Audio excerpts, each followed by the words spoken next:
Pero si ano ba, Ranch ba, siloso? Meron po, may side din siyang ganon. Anong ginagawa mo pag nagsiselos ka, Ranch? Normally, mananahimik po muna ako. Tapos, silent treatment. Gano'ng katagal yung silent treatment? 1 day, 2 days.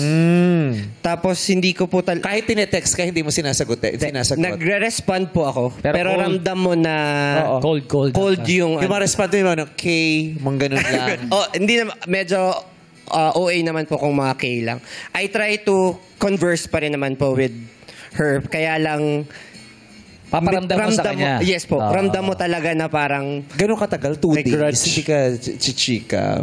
Ikaw ba yung naninigaw sa girlfriend pag nag-aaway? May leveling po kasi ako eh. Naranasan ko na po kasi yung harap-harapan akong dinenay. Pero inintindi ko pa din. Katabi na ako, tapos ang ituturo, di ba jowa mo yung best friend mo? Tapos wala akong magawa na parang hindi ako makasalita. So, may level po kasi kung gaano kasakit yung nagawa. Yung ginawa niya sa'yo, anong ginawa mo sa kanya? Kasi yung ginawa niya sa'yo is off talaga, di ba? Dininay ka niya, di ba? Pero anong ginawa mo nung ginawa niya sa'yo? Ano po, binayaran ko yung bill, tapos nag-walk out.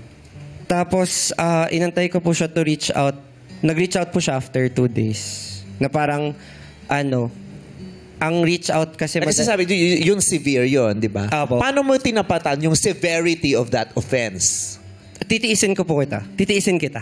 Yun lang. Titiisin kita. Hindi ako mag-reach out. Hindi kita i-reach out hanggat hindi mo kayo i-reach out.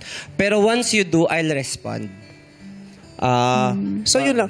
Ano lang pala to? Yung Deadma. sa tagal lang ng uusap. Di sila mag-uusap. Pagpapaamo mo. Yung ganyan, nagpapaamo ka. So parang gusto niya na matuto. Parang ganun. Yes. So kung matuto ka sa ginawa mo, parang ganun. At saka meron kasi siyang nakwento si Yan nung pre-interview na ikaw din yung tao na meron ka daw tendency na gusto mo, kung ano yung gusto mo, yun dapat ang masusunod.